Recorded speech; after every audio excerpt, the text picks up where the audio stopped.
السلام عليكم ورحمة الله وبركاته. بسم الله والحمد لله والصلاة والسلام على رسول الله صلى الله عليه وسلم. tukyali ku nnyukuta abantu ze batera okubuzaabuza eyo n'agiyita eno ate eri n'agiyita eri. Okitegedde? Twakomye ku nnyukuta eya siin, yabadde waggulu wano waggulu ku darusu yaffe evuddeko. Kati wano wansi bakuwadde ya ne zaayi. Eno ya za tegedde, eno ya eyitibwa ya ng'ina fatha, then zaayi neyitibwa za. Sin ne sad, ennyukuta zino ebbiri ziva mu kifo kyekimu naye tezifaanagana. Okitegedde? Olaba wano emabega w'amannyo we gatandikira awo aga waggulu oba aga wansi, awo we gafubutukirayo we ziva. So eneyitibwa sin eno sad, sin sa. Ne bw'ozoogera emimwa gyo tegyenyera na kwenyinya, era bw'ogyenyera kiba kisiza oyo okusiza mimwa. Okitegedde? Gamba nti sin sa sad. So eno sin eba sa sin sa, ate eno sad neba sa. Eno sa. Okitegedde? Sa byawukana. Then ha unebera neba ha. Tokosa munda wakamwe, kosa mukamiro. Eyitibwa ha usosi ha umukamwa. Okitegedde? Eyitibwa ha gha.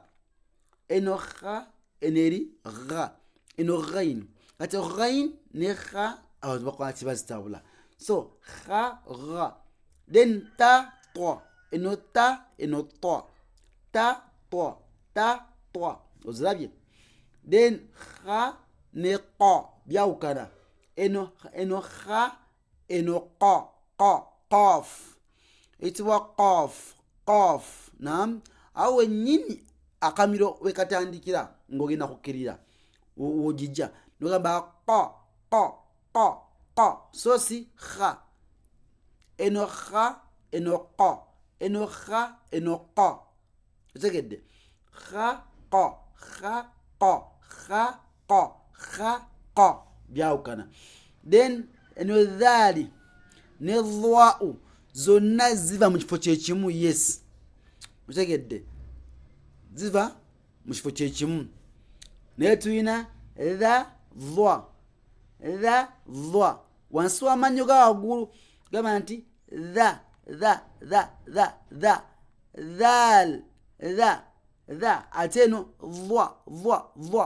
Era wansi w'amannyo ga waggulu tekawo olulimiro luga dhwa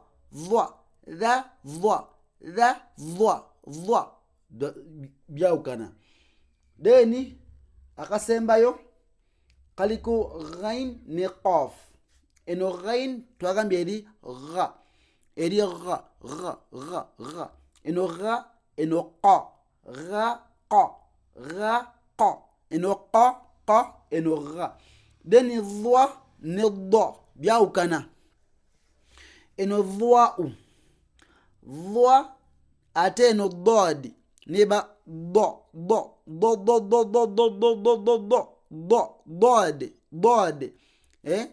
Eno dhwa'u ate eno dad. Okirabye? Dhwa'u dad kanebera dhwa. Okirabye? بارك الله فيكم، جزاكم الله خيرا في الدنيا والآخرة.